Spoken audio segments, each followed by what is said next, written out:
আসসালামু আলাইকুম। Technique easy এডুকেশনের পক্ষ থেকে নবম দশম শ্রেণীর শিক্ষার্থীদের জানাচ্ছি শুভেচ্ছা। আজকের পর্বে আমরা এই যে অধ্যায়টা, পুরা অধ্যায়ের ফুল একটা কভারেজ করা একটা ফ্লো চার্ট দেখব। এই ফ্লো চার্টটাতে কি কি আছে দেখো, মানে অধ্যায়ে যা যা নিয়ে আলোচনা করা হয় সব কিছুই হচ্ছে তোমাদের জন্য মানে একটু সংক্ষিপ্ত করে পুরাটা একটা পৃষ্ঠার ভিতরে এনে দেওয়া হয়েছে। কি আছে সবার প্রথমে দেখো তো, উন্নততর জীবনধারা, মানে তুমি জীবনযাপন করবা, সেক্ষেত্রে আমরা উন্নত জীবনযাপন বা সুন্দর একটা জীবনযাপন করতে চাই, অবশ্যই কি কি করা লাগবে? অবশ্যই তোমাকে খাদ্যের উপাদানগুলো জানা লাগবে, মানে এই খাদ্যের উপাদানগুলো আমাদের এই চ্যাপ্টারে আলোচনা করা আছে। সুষম খাদ্য সম্পর্কে জানতে হবে, বিএমআই সম্পর্কে জানতে হবে, খাদ্য সংরক্ষণের পদ্ধতি এবং সুন্দর বা উন্নত জীবনযাপন যদি আমরা না করতে পারি তখন কি কি ক্ষতি, মানে কি কি কাজ করলে তোমার এই জীবনযাপনটা হ্যাম্পার ঘটবে, সব কিছু নিয়ে আলোচনা করব। চলো শুরু করি এক পাশ থেকে। উন্নততর জীবনধারা মানে সুন্দর একটা জীবনযাপন করার জন্য অবশ্যই আমাদেরকে পুষ্টিকর খাদ্য গ্রহণ করতে হবে, তাই না? পুষ্টিকর খাদ্য যদি তুমি না খাও সেক্ষেত্রে তুমি অসুস্থ হয়ে যাবা, আর একজন অসুস্থ মানুষ কখনোই তার জীবনটাকে উপভোগ করতে পারে না, সবসময় হচ্ছে সে নেতায় পড়ে থাকে, যত আনন্দের বিষয় হোক তখন দেখবা যে তার আনন্দ লাগতেছে না। তাহলে আমাদের কি করা লাগবে? পুষ্টিকর খাদ্য গ্রহণ করা লাগবে। সেক্ষেত্রে খাদ্য তো আমরা প্রতিদিন কম বেশি সবাই খাই। কি কি খাদ্য আমরা মেইন উপাদান হিসেবে খাচ্ছি? শর্করা, আমিষ আর স্নেহ, এই তিনটা হচ্ছে একদম প্রধান উপাদান, তাই না? এই যে এজন্য এটাকে বলছে হচ্ছে মুখ্য উপাদান, মুখ্য বা প্রধান উপাদান। কি কি? শর্করা, আমিষ, স্নেহ। তার মানে কি? ভাত, মাছ আর তেলে ভেজে যে কোনো কিছু আমরা খাই না, সেক্ষেত্রে ওই যে চর্বিটা। তাহলে শর্করা হচ্ছে এই যে ভাত, অবশ্যই ভাত আমাদের মানে প্রধান খাদ্য, যার জন্য এটা আমাদের দেহে একদম মাস্ট প্রয়োজন, এটা মুখ্য একটা উপাদান। তারপর আমিষ, মাছ থেকে পেতে পারো, ডাল থেকে পেতে পারো, এগুলো হচ্ছে আমিষ জাতীয় খাদ্য। আর স্নেহ মানে হচ্ছে চর্বি, তুমি তেলে ভেজে কোনো কিছু খাও বা প্রাণীজ চর্বি, মনে করো তুমি গরুর মাংস খাইছো, ওটার সাথে হচ্ছে কিছুটা চর্বি ছিল, ওইটাও মানে চর্বির কাজটা করে দিচ্ছে। তাহলে এই যে উপাদানগুলো শর্করা, আমিষ আর স্নেহ, এই তিনটা কি? এই তিনটা হচ্ছে আমাদের মুখ্য উপাদান বা প্রধান উপাদান। খাদ্যের উপাদান মোট হচ্ছে তোমার 7টা। এই 7টার ভিতরে শর্করা, আমিষ, স্নেহ হচ্ছে তোমার প্রধান, আর বাকি 4টা হচ্ছে সহকারী, মানে ওগুলোও তোমার সুন্দর জীবনযাপনের জন্য লাগবে, কিন্তু এই 3টা মাস্ট লাগবে, অবশ্যই লাগবে। সহায়ক উপাদান যেগুলো কি কি? ভিটামিন, খনিজ লবণ আর পানি। ভিটামিন কি রকম আছে? 2 ধরনের আছে। একটা ভিটামিন যেটা চর্বিতে দ্রবণীয়, ভিটামিন কয় ধরনের আছে? A, D, E, K, B, C. A B C D E K, এগুলো হচ্ছে আমাদের vitamin A B C D E K, যার ভিতরে এই যে বি আর সি ওরা কি হয়? পানিতে দ্রবীভূত হয়। বি আর সি পানিতে দ্রবীভূত হবে, আর বাকি যেগুলা এ ডি ই কে ওরা কোথায়? চর্বিতে দ্রবীভূত হয়। তাহলে এই ভিটামিনকে আমরা 2টা ভাগে ভাগ করতে পারি। এরপরে আছে খনিজ লবণ। খনি, মাটির নিচ থেকে কোনো একটা উপাদান যদি আমরা উত্তোলন করি ওটাকে আমরা খনি বলি, তাই না? উদ্ভিদ যে উপাদানগুলো মাটির নিচ থেকে নেয় ওগুলাকে বলা হচ্ছে খনিজ পুষ্টি। ওই খনিজ পুষ্টিগুলো উদ্ভিদের ভিতরে আছে, উদ্ভিদকে যখন তুমি খাদ্য হিসেবে গ্রহণ করতেছো এটা তোমার দেহেও আসতেছে। তারপরে লবণ জাতীয় যে খাবারগুলো, যেগুলো আমরা এক্সট্রা খাবারের সাথে লবণ দিই না তখনও কিন্তু লবণ গ্রহণ করতেছি, তাহলে এগুলো হচ্ছে আমাদের খনিজ লবণ। আয়রন, ক্যালসিয়াম, ফসফরাস, এগুলো আমরা উদাহরণ হিসেবে বলতে পারি। এরপরে আছে পানি। মানুষের দেহের 50 থেকে 65 হচ্ছে তোমার পানি, মানে অর্ধেকেরও বেশি। পানি যদি না থাকতো সেক্ষেত্রে আমাদের কোষগুলা কখনোই জীবিত থাকতো না। কারণ কি? আমরা জানি কোষ জীবিত রাখার জন্য আমাদের প্রোটোপ্লাজমটাকে জীবিত রাখতে হবে, তাই না? এই যে প্রোটোপ্লাজম হচ্ছে অর্ধস্বচ্ছ থকথকে জেলির মতো একটা অংশ, এইটার 90%ই হচ্ছে তোমার পানি। প্রোটোপ্লাজমের 90%ই হচ্ছে পানি। তাহলে তুমি যদি পানি না খাও বা পানির ঘাটতি যদি দেখা দেয় তখন প্রোটোপ্লাজম শুকায় যাবে। প্রোটোপ্লাজম শুকায় গেলে কোষ মারা যাবে, কোষ মারা গেলে আস্তে আস্তে তোমার টিস্যুগুলো মরে যাবে, মানে পুরা জীব দেহটাই হচ্ছে হ্যাম্পার ঘটবে। এরপরে আছে খাদ্য আঁশ। এটা কিন্তু নতুন সংযোজিত হয়েছে, খাদ্যের উপাদানের ভিতর কিন্তু আগে এটা ছিল না। ছোটবেলা বা এর আগের ক্লাসগুলোতে তোমরা এরকম পড়ছো, শর্করা, আমিষ, স্নেহ, ভিটামিন, খনিজ লবণ, পানি, এই 6টা হচ্ছে খাদ্যের উপাদান। কিন্তু এই যে নতুন সংযোজিত হইল আঁশ জাতীয় খাদ্য বা রাফেজ, এটার আরেকটা নাম আমি কি বলতে পারি? রাফেজ বা আঁশ জাতীয় খাদ্য। এই খাদ্যটা নতুন ইনক্লুড করছে এই জন্য কারণ এই খাবারটা তোমার বিভিন্ন ধরনের রোগ থেকে রক্ষা পাওয়ার জন্য গুরুত্বপূর্ণ, কিন্তু মজার বিষয় হচ্ছে এটা থেকে তুমি কোনো পুষ্টি উপাদান পাবা না। কারণ রাফেজ জাতীয় যে খাবারগুলা, ধরো শাকসবজির ভিতরে আঁশ থাকে না?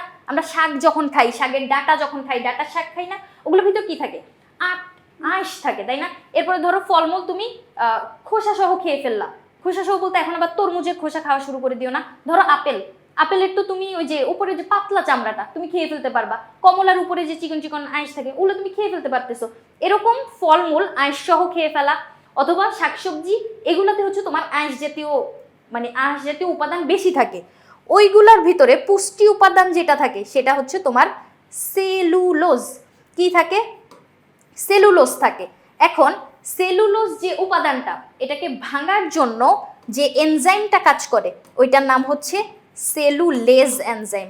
সেলুলোজকে ভাঙার জন্য সেলুলেজ এনজাইম লাগবে, কিন্তু মানুষের দেহে এই সেলুলেজ এনজাইমটা নাই, যার জন্য এই পুষ্টি উপাদানটা মানুষ কিন্তু পায় না। কারা পায় বলো তো? গরু ছাগলরা কিন্তু পায়, ওরা ঘাস পাতা খায়। এখন ঘাস পাতা খেয়ে ওই পুষ্টিটা কিন্তু ওরা নিতে পারতেছে, কিন্তু মানুষ কিন্তু পারে না। তাহলে সেলুলোজ কোথায় থাকে? খাদ্য আঁশের ভিতর থাকে। এখন তুমি ভাবতেই পারো যে পুষ্টি উপাদান আমরা পাচ্ছি না, তাহলে এই খাবার খাওয়ার কি দরকার? দরকার আছে। তোমার কোষ্ঠকাঠিন্য দূর করার জন্য, তোমার বৃহদান্ত্রকে সুস্থ রাখার জন্য এবং হজম সহজ করার জন্য, বদ হজম যাতে না হয় ওই কাজগুলো করার জন্য, তোমার অন্ত্রকে সুরক্ষিত রাখার জন্য এই রাফেজ জাতীয় খাবারটা দরকারি। তাহলে খাদ্যের উপাদান 7টা। আগের ক্লাস পর্যন্ত 6টা জেনে থাকলে কোনো সমস্যা নেই, এখন থেকে জেনে রাখো খাদ্যের উপাদান হচ্ছে 7টা। শর্করা, আমিষ, স্নেহ হচ্ছে মেইন উপাদান, মানে একদম তোমার গ্রহণ করা লাগবেই, যেগুলো হচ্ছে মুখ্য উপাদান। আর সহায়ক উপাদান কি? ভিটামিন, খনিজ লবণ, পানি আর রাফেজ। তাহলে খাদ্যের উপাদানটুকু আমরা পড়লাম। এরপরে আসো সুষম খাদ্য। সুষম খাদ্য হচ্ছে ওই রকম খাদ্য যে খাদ্যে এই যে 7টা উপাদান বললাম একটু আগে, এই 7টা উপাদানই থাকবে। তার মানে এরকম কোনো খাবার কিন্তু তুমি খুঁজে পাবা না যেটা একটার ভিতরেই 7টা থাকতেছে, এরকম না। ধরো তুমি খাদ্য তালিকাটা এমন ভাবে সাজাইলা, তুমি মেইন যে খাবারটা নিলা, ভাত নিলা, ধরো ভাত হচ্ছে শর্করা, এরপরে আমিষ নিছো ভাতের সাথে, স্নেহ নিছো, ঘি ধরো নিলা, গরম ভাতের সাথে ঘি নিলা, এরপরে হচ্ছে 1 পিস মাছ নিলা। মানে তুমি সবগুলো উপাদান ইনশিওর করতেছো যে তোমার দুপুরের খাবারটাতে তুমি খেতে বসছো সবগুলা খাদ্য উপাদান আছে। ধরো কোনো একটা খাবার মিস চলে গেল, ধরো তুমি এখানে খনিজ লবণ কম পড়ে গেছে তোমার ওই খাবারটাতে, সেক্ষেত্রে তুমি কি করবা? রাতের খাবারে খনিজ লবণটা একটু বেশি পরিমাণে রাখবা। মানে কি? সবগুলা খাদ্য পুষ্টি যাতে তোমার মানে দেহে আসে, এতটুকু ইনশিওর করার জন্য হচ্ছে আমাদের সুষম খাদ্য, সবগুলা খাদ্য উপাদান সমৃদ্ধ খাদ্য। এরকম না একটা খাবারে সব থাকবে, এরকম কখনোই পাবা না। মানে হচ্ছে তোমার তালিকাটা এমনভাবে তৈরি করবা যাতে ওইটা একটা সুষম তালিকা হয়। কেমন? তাহলেই তো তুমি সবগুলা খাদ্য পুষ্টি পাচ্ছ, এবং ওই খাদ্য পুষ্টির কারণেই হচ্ছে তুমি পরবর্তীতে যে কোনো পুষ্টিজনিত অভাব থেকে দূরে থাকতে পারতেছো। মানে এই সবগুলো উপাদানই তো তোমার প্রত্যেকটা দরকারি। শর্করা কি করে? আমাদের দেহে শক্তি উৎপন্ন করে। আমিষ কি করে? ক্ষয় পূরণ করে। এখন তুমি যদি দীর্ঘদিন আমিষ জাতীয় খাদ্য না খাও, তাহলে তোমার ক্ষতগুলো কিন্তু কখনো রিপেয়ার হবে না।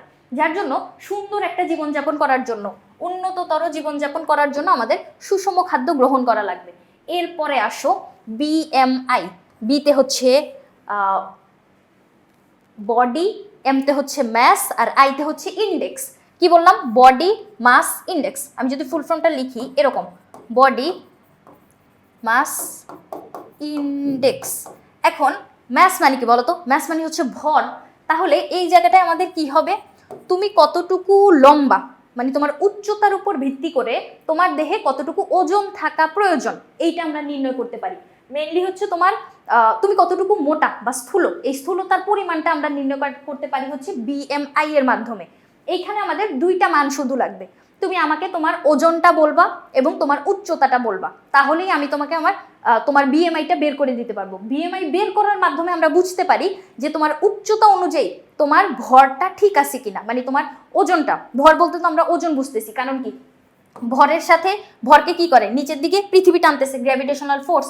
এইটাই তো হচ্ছে আমাদের ওজন, তাই না? তার মানে ভরের উপরেই আমাদের ওজনটা নির্ভর করতেছে। তাহলে তোমার ওজন কতটুকু ঠিক আছে কিনা, নাকি তোমাকে আমি স্থূল বলবো, মোটা বলে রাখবো, এরকম যে রেঞ্জটা, মানে এখানে আমাদের বিএমআই এর কতগুলো রেঞ্জ আছে। যদি তুমি 18.5-এর চেয়ে কম তোমার বিএমআই এর মান বের হয়, 18.5-এর চেয়ে কম, তখন আমরা বলবো যে তোমার দেহের ওজন অনেক বেশি কম, তোমার ওজনটা আর একটু বাড়াইতে হবে।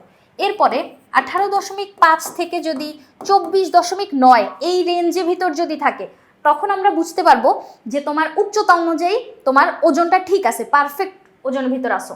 এরপরে যদি 25 থেকে 34.9 ভিতর যায়, তখন আমরা বলবো তোমার ওজন হচ্ছে অতিরিক্ত।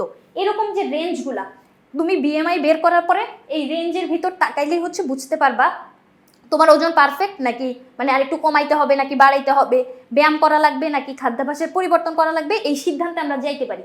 তাহলে আমাদের মেইন উদ্দেশ্য কি, তোমার দেহে স্থূলতার যে পরিমাণটা, মানে তুমি হচ্ছে উচ্চতা অনুযায়ী স্থূলতাটা ঠিক আছে কিনা এটা নির্ণয় করা যায়। সেক্ষেত্রে কি লাগতেছে, উপরে আমি দিব ওজন আর নিচে দিব হচ্ছে উচ্চতা। উচ্চতাকে অবশ্যই স্কোয়ার করা লাগবে, উচ্চতার যে মানটা ওইটাকে স্কোয়ার করা লাগবে এবং মানটা অবশ্যই নিতে হবে মিটারে। ওজন নিবা কেজিতে, উচ্চতা নিবা হচ্ছে মিটারে। কিরকম, ধরো কোনো একটা ব্যক্তির ওজন হচ্ছে তোমার 60 কেজি, এরপরে উচ্চতা আমরা কিভাবে মাপি, এভাবে বলি না, আমি হচ্ছে তোমার 5 ফিট 3 ইঞ্চি, 4 ফিট 10 ইঞ্চি এরকম করে বলি, তাই না, ফিট আর ইঞ্চিতে হিসাব করি।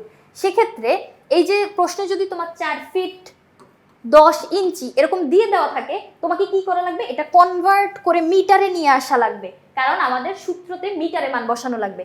যদি তোমার সেন্টিমিটারে দেওয়া থাকে তবুও তোমাকে কনভার্ট করে মিটারে নিয়ে আসা লাগবে, মানে যেইখানে যেইভাবেই হচ্ছে তোমার প্রশ্ন দেওয়া থাক তোমাকে আনতে হবে মিটারে।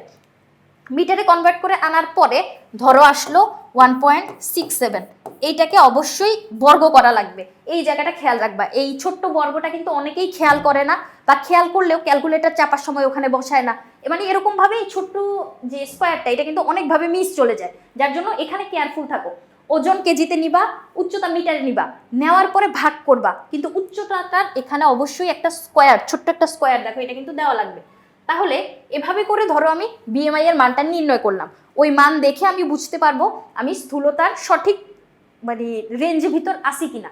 সেক্ষেত্রে আমার কি করা লাগবে, মানে আরো কমাইতে হবে নাকি বাড়াইতে হবে, ওটা কিন্তু তুমি বুঝতে পারো। তাহলে উন্নত একটা জীবনযাপন করার জন্য, সুন্দর একটা জীবনযাপন করার জন্য অবশ্যই তোমার বিএমআই এর মানটা দরকারি। তাহলে এই জায়গা থেকে কিন্তু আমাদের ম্যাথও আসে, এই ম্যাথটা বা এই কনসেপ্টটা হচ্ছে ক্লিয়ার করা লাগবে।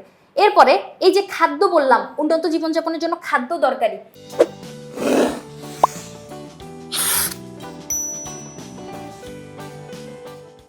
তাহলে দেখো, একটা সুন্দর জীবনযাপন করার জন্য অবশ্যই তোমার খাদ্য গ্রহণ করতে হবে। এখন পচাবাসি খাবার খেয়ে ফেললে তো হবে না, তোমাকে অবশ্যই পুষ্টিকর টাটকা তাজা খাবার খাইতে হবে। সেক্ষেত্রে তোমার খাদ্যগুলোকে সুন্দরভাবে সংরক্ষণ করতে জানতে হবে, তাই না। এই যে খাদ্য সংরক্ষণের পদ্ধতি, চলো কি কি পদ্ধতি বলছে। শুষ্ককরণ, শুষ্ক মানে হচ্ছে তোমার মানে ড্রাই জিনিসপাতি। ধরো কোনো একটা খাবারে যদি পানি থাকে, সেক্ষেত্রে ওইটাকে আমরা কি করতে পারি, শুকিয়ে ফেলতে পারি, মানে ওখান থেকে জলীয়ভাবে পানিগুলো যদি বের করে দিই বা জলীয় উপাদানগুলো যদি বের করে দিই, সেক্ষেত্রে কি হবে, জিনিসটা শুকনা হয়ে যাবে। শুকনা জিনিস কিন্তু তোমার মানে ভিজা জিনিসে যেভাবে ভাইরাস ব্যাকটেরিয়া আক্রমণ করে তার থেকে কিন্তু শুকনা জিনিসে কম আক্রমণ করে, যার কারণে ওই জিনিসটা কিন্তু তোমার সুরক্ষিত থাকতেছে, মানে পচনের হাত থেকে আমরা রক্ষা করতে পারতেছি। এরপরে দেখো রেফ্রিজারেশন।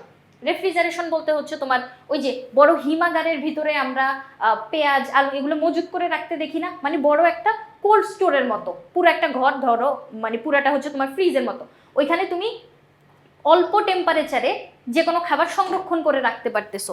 এরপরে আসে দেখো ফ্রিজিং, আমরা ঘরের ভিতর ফ্রিজ ব্যবহার করি না, যে কোনো মাছ মাংস কিন্তু আমরা ফ্রিজে ঢুকে রেখে দিতে পারি। সেক্ষেত্রে কি হয়, তোমার ওটা পচন ধরে না, বাইরে এমনি তুমি বায়ুমণ্ডলে রেখে দিলে যেরকম মানে পচন ধরে যেত, ফ্রিজের ভিতর রাখতে কিন্তু এখন পচতেছে না, কারণ ওই যে টেম্পারেচার অনেক বেশি নিম্ন থাকে ওই জায়গায়। এরপরে সংরক্ষক দ্রব্য ব্যবহার করতে পারো, কিছু অনুমোদিত সংরক্ষক দ্রব্য আছে যেগুলো ব্যবহার করলে তোমার খাদ্যের মানে বিষাক্ততার পরিমাণ বাড়ে না। মানে কিছু কিছু উপাদান আমরা খাদ্য সংরক্ষণে ব্যবহার করি, ধরো ফরমালিন ব্যবহার করতে পারে মানে অসাধু ব্যবসায়ী যারা, সেক্ষেত্রে এটা কিন্তু একটা বিষাক্ত উপাদান, তোমার দেহে যখন খাদ্য হিসেবে গ্রহণ করবে তখন কিন্তু ক্ষতি সাধন করতেছে। কিন্তু কিছু অনুমোদিত উপাদান আছে যেগুলো দিয়ে তুমি যদি খাদ্য সংরক্ষণ করো, সেক্ষেত্রে তোমার খাদ্যে কোনো বিষাক্ততা আসতেছে না, এবং তুমি সংরক্ষণ করে পরবর্তীতে ওইটা মানে তোমার কোনো স্বাস্থ্য ঝুঁকি করতেছে না, এই ইনশিওর হয়ে কিন্তু গ্রহণ করতে পারবা। এরপরে চিনি বা লবণের দ্রবণের সংরক্ষণ। দেখো চিনি দিয়ে বা লবণ দিয়ে মাঝে মাঝে আমরা ওই যে এরকম দেখি না, যে মাছ ইলিশ মাছ হচ্ছে তোমার লবণ দিয়ে পুরাটা কভার করে রাখে, মানে অনেক বেশি লবণ দিয়ে রাখে, সেক্ষেত্রে ওইখানে কিন্তু এটা সংরক্ষণের কিন্তু একটা পদ্ধতি। তারপরে চিনি দিয়ে অনেক বেশি চিনির দ্রবণের ভিতর যদি তুমি ডুবাই রাখো, সেক্ষেত্রেও কিন্তু এটা একটা প্রাকৃতিক সংরক্ষক হিসেবে আমরা মানে ব্যবহার করতে পারি। এই যে পদ্ধতিগুলা, এগুলো কিন্তু তোমার খাদ্যের গুণগত মানটাকে মানে পচনের হাত থেকে রক্ষা করে কিছুটা ঠিক রাখতেছে। একদম টাটকা ফলমূল গাছে থেকে পেড়ে তুমি খাইলে যে পুষ্টিটা পাবা, সেক্ষেত্রে সংরক্ষণ করলে কিছুটা কমবে, কিন্তু পচনের হাত থেকে রক্ষা করে তুমি খাদ্যটাকে তাজা রাখতে পারতেছো। তাহলে এই যে সংরক্ষণের পদ্ধতিটা তোমাকে জানতে হবে, কারণ কি একটা সুন্দর জীবনযাপন করার জন্য অবশ্যই আমাদের সুন্দর মতো খাদ্য গ্রহণ করতে হবে। এখন সুন্দর মতো খাদ্য গ্রহণ করার জন্য অবশ্যই তোমাকে খাদ্যটা সংরক্ষণ করার পদ্ধতি জানতে হবে।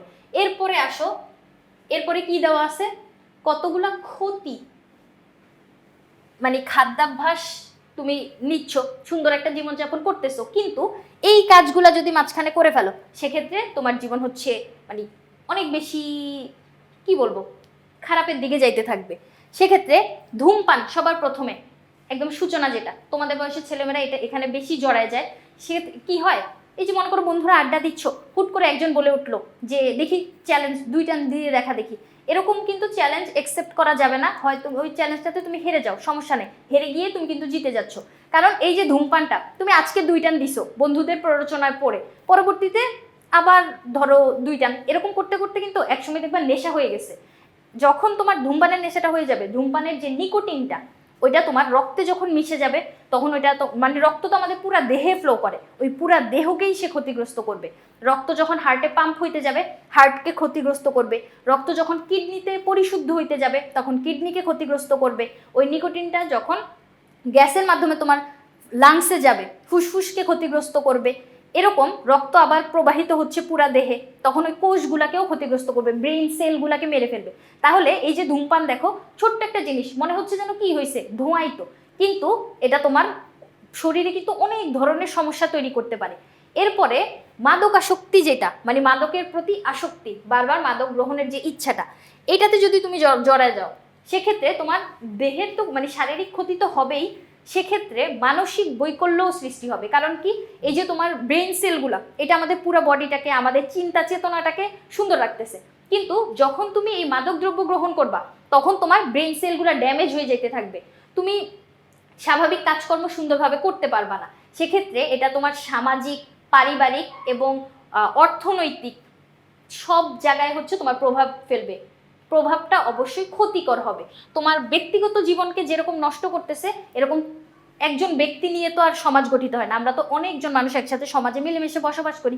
সেক্ষেত্রে তোমার কাজকর্ম দ্বারা তোমার পরিবার, কাছের মানুষজন, তোমার নেইবার্স, তোমার রিলেটিভস সবাই দেখবা যে মানে ক্ষতিগ্রস্ত হচ্ছে।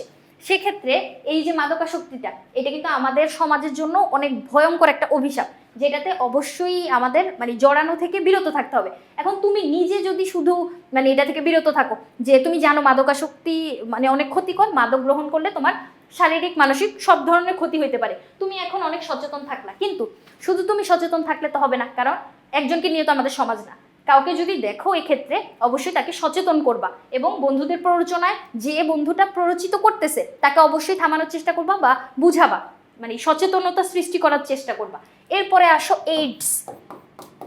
এই যে এইডসটা, এটাকে বলা হয় হচ্ছে ঘাতক ব্যাধি। ঘাতক ব্যাধি যেটা হয় হচ্ছে তোমার HIV ভাইরাসের কারণে। এইডসের জন্য দায়ী হচ্ছে HIV ভাইরাস। এই ভাইরাসটা তোমার তরল পদার্থের মাধ্যমে খুব সহজেই এক জায়গা থেকে মানে এক বডি থেকে আরেক বডিতে চলে যেতে পারে। ধরো তুমি একটা গ্লাসে পানি পান করতেছো, ওইখানে তুমি যখন পানি পান করতে গেছো তোমার লালাটা কিন্তু ওখানে লাগছে, তাই না? ওই সেম গ্লাসে যখন মানে আরেকজন HIV আক্রান্ত ব্যক্তি যখন ওইখানে খাইতে যাবে, তখন তার লালাটাও কিন্তু ওই পানির সংস্পর্শে বা ওই গ্লাসের সংস্পর্শে আসছে। সেক্ষেত্রে সুস্থ ব্যক্তি যখন ওখান থেকে পানি পান করতে যাবে, লালার মাধ্যমে ছড়াইতে পারলো। এরপরে ধরো রক্তদান, একই সুদ সিরিজ দিয়ে যখন অনেকজনকে ইনজেক্ট করা হয়, সেক্ষেত্রে ওই ইনজেকশনের চিকন যে সুইটুকু, ওইটা তোমার কোষ ভেদ করে ভিতরে তোমার শিরা ধমনী পর্যন্ত যাচ্ছে না, সেক্ষেত্রে ওই যে লসিকাগুলো লাগতেছে ওইখানের মাধ্যমেও কিন্তু ছড়াইতে পারে।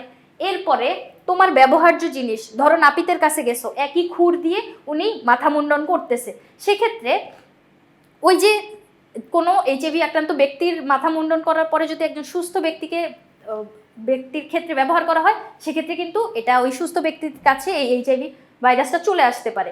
তাহলে তুমি দেখো এই যে তোমার তরল পদার্থ বা একটু ব্যবহার্য জিনিস, এই ছোঁয়াচের মানে অনেকটুকু কিন্তু ছোঁয়াচে, সেক্ষেত্রে চলে আসলো। এরপরে বাবা মায়ের যদি এইডস থাকে, সেক্ষেত্রে সন্তানেরও এইডস থাকতে পারে। বাবার কাছ থেকে ডিরেক্ট কিন্তু সন্তানের কাছে যায় না, বাবা আর মায়ের যখন মিলন ঘটবে তখন বাবার দেহ থেকে মায়ের দেহে যাবে। এরপরে মায়ের দেহে তোমরা জানো যে মায়ের দেহের অনেক উপাদান, মানে পুষ্টি উপাদান বলো, হরমোন বলো, তারপরে বর্জ্য পদার্থ আদান প্রদান সব কিছু কিন্তু মায়ের দেহ থেকে ভ্রূণের দেহে যায়, তাই না? সেক্ষেত্রে ওই মাতৃগর্ভে থাকাকালে কিন্তু মায়ের দেহ থেকে মানে বাবার দেহ থেকে মায়ের দেহে আসলো, মায়ের দেহ থেকে সন্তানের দেহ কিন্তু এইডস ছড়াতে পারে। কিভাবে? ওই যে তরল পদার্থ লিকুইড আদান প্রদান হইলো। এছাড়াও ওই মায়ের দুধ পান করলেও কিন্তু ওই সন্তানটার এইডস হইতে পারে। তাহলে এই যে এইডসটা হওয়ার তো কারণগুলো বুঝলাম, কিন্তু ঘাতক ব্যাধি কেন বলতেছে? কারণ হচ্ছে এইডস যদি একবার হয় ও কি করে, তোমার শ্বেত রক্তকণিকাগুলোকে ধ্বংস করে ফেলতে থাকে। শ্বেত রক্তকণিকার কাজ কি? জীবাণু ভক্ষণ করা। কিন্তু এখন এইডস হইলে ওই শ্বেত রক্তকণিকাগুলো নিজেদের কাজ করতে পারতেছে না, ওদের কাজ জীবাণু ভক্ষণ করা। যে কোনো রোগের জীবাণু যখন আসতেছে তখন জীবাণুদেরকে কেউ মারতে পারতেছে না, ওই জীবাণু তোমার দেহে বাসা বাঁধতেছে। এইডস না যতটুকু ক্ষতি করবে, এইডসের কারণে অন্য জীবাণু এসে যখন মানে ধরো তুমি জানো যে যক্ষা হইলে কি ওষুধ খাইতে হবে, বা তোমার কাশি হয়েছে কি খাওয়া লাগবে তুমি জানো, তুমি ওই ওষুধটা গ্রহণ করতেছো, তবুও কিন্তু ওই জীবাণুগুলো মরবে না, মানে তোমার রোগ প্রতিরোধ ক্ষমতাটা একদম কমে যাবে।